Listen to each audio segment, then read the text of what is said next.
सरकार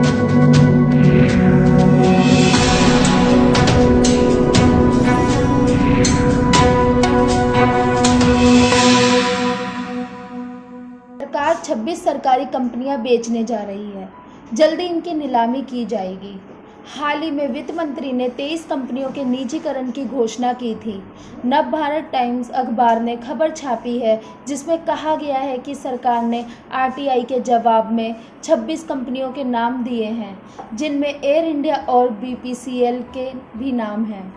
कभी आपने सोचा है कि जिन मनमोहन सिंह ने भारत की अर्थव्यवस्था में उदारवाद का दरवाज़ा खोला, उन्होंने खुद अपने 10 साल के दौरान सरकारी संपत्तियों को क्यों नहीं बेचा? निजीकरण की तरफ वह भी बढ़े, लेकिन उतना ही जितने से ज़्यादा फर्क नहीं पड़ा।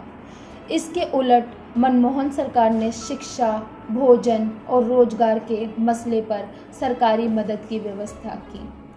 आज भी मनमोहन सिंह समेत तमाम अर्थशास्त्री क्यों कह रहे हैं कि गरीबों तक पैसा और अनाज पहुंचाया जाए, क्योंकि भारत की अधिकांश जनता के पास तंगी है और इसका असर अर्थव्यवस्था पर पड़ता है। इन कंपनियों के निजीकरण से सबसे पहले तो बड़ी संख्या में नौकरियां जाएंगी, जो प्राइवेट ग्रुप इन कंपनियों की बोली लगाएंगे।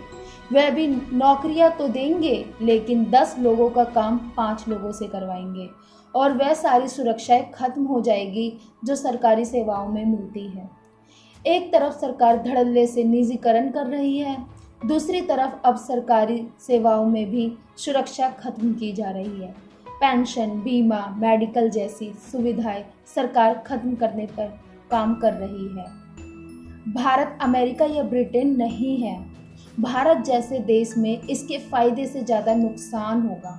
पहला नुकसान है कि गरीबों के लिए सरकारी सेवाओं में दिया गया आरक्षण बेमानी होगी। दूसरे, युवाओं को नौकरी के लिए सरकार पर नहीं बल्कि निजी कंपनियों पर निर्भर रहना होगा, जिनकी जनता के प्रति कोई जवाबदेही नहीं है। भारत में रेगुलेटरी कानून बेहद कमज़ोर है, उन पर कोई चर्चा भी नहीं है।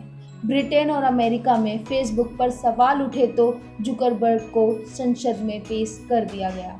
भारत में पूंजीपति इतने मजबूत है कि सरकार उनकी जेब में है। कोई पूंजीपति प्रधानमंत्री की पीठ पर हाथ रखने की हिम्मत कर सकता है, लेकिन सरकार किसी पूंजीपति को कभी तलब नहीं कर सकती। असल न्यूज़ ब्यूरो रिपोर्ट।